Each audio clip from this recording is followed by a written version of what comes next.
always are going uphill. I don't know. Come on, let's go. No. Let me sit and catch my breath. All right.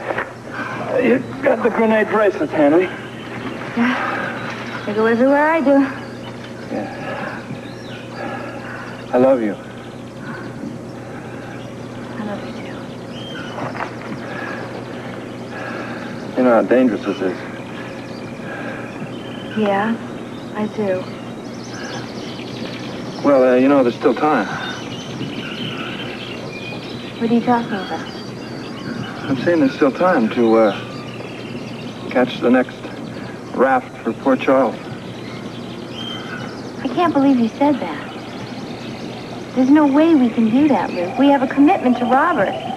Besides that, sure, we could catch the next raft back to Port Charles, but there may not be anything there, right? That's right. And I'm so glad you said that. Good. Come on, let's go. Hey, wait a minute. Wait, no, you want to rest? Unfair. Come on.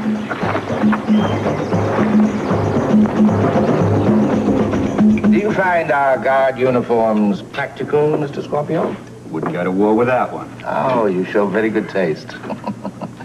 General, can you give me an explanation for this? Have any of your men reported a uniform missing? No, sir. But give me a few moments alone with Mr. Scorpio. I'll solve the mystery. Must you always speak in terms of brute force, General? You know, it's difficult to believe that our island's security could be penetrated by one man working alone. Well, the difficult I do immediately. The impossible takes a tad longer. I think you're lying, Scorpio. Where are your friends? You ought to know the answer to that, Victor. They're back in Port Charles, dead. You do recall that little incident on the dock, don't you? You had Clay and O'Reilly shot in the back. Wiped out my entire team. I owe you for that. He's lying. Well, look, hey, I'm sorry, fellas. I mean, whatever turns you on. I mean, I'm a poor one-man band. If you want to give me credit for being the whole box and dice, then go for it. That's it. Now I remember. What are you talking about, Nigel? This chap, Mr. Scorpio. Hey, I've been trying to place the accent, but I couldn't connect it with the uniform. Now I remember. I ran into you several times on board the yacht while we were en route to the island, right? Sorry, sport, you've got a wrong number. No, I'm absolutely positive. Why, I even remember sharing the sauna with you. That day I barged in, you were there with your two young friends, what? the attractive young lady and the young fellow with the curly hair.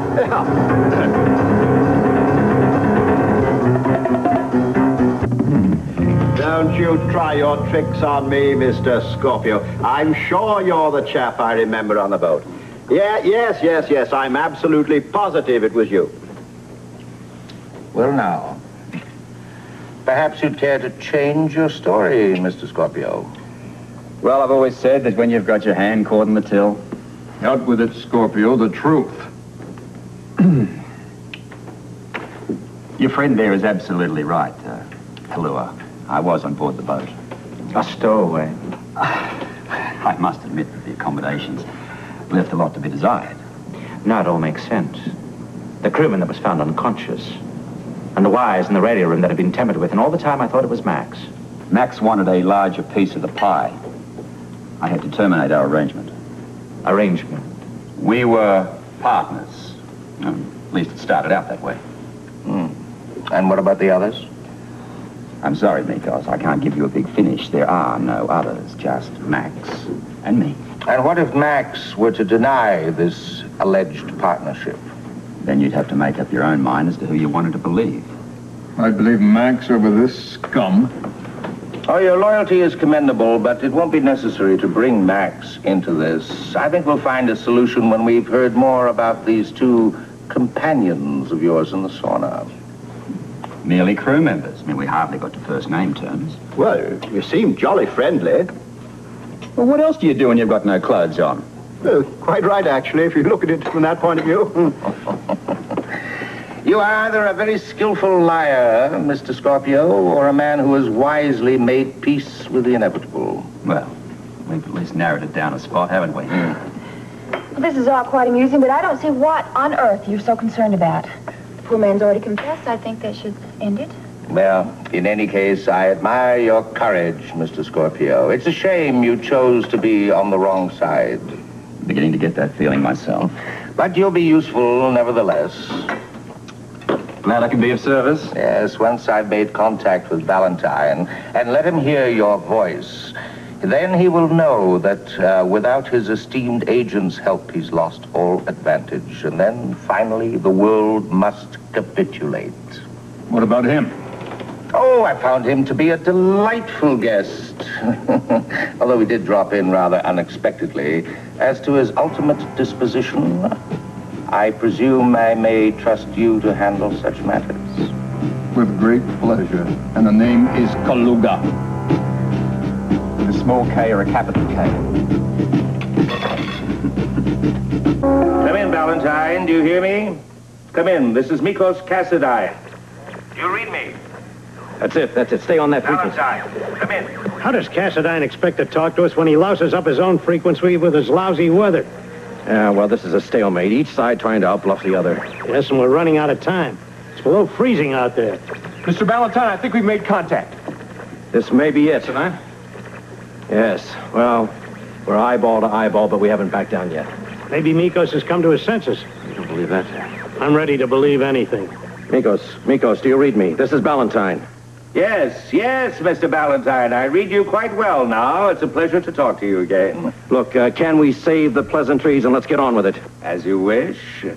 You'll be disappointed to learn that your attempts to locate our island have failed. We've captured one of your agents.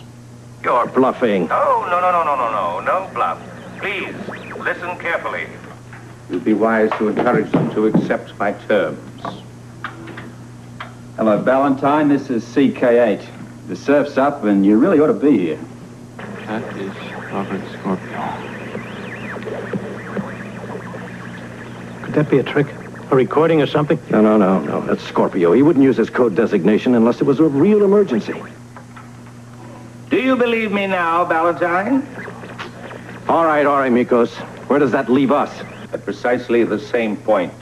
I am most displeased with the silly behavior of your World Security Bureau. You are endangering the life of an entire city with these bravado tricks of yours. Now, what did you do? Expect us to give up and let you have everything? That is exactly what I expect. Look, we are willing to negotiate on any reasonable terms. There will be no further negotiations.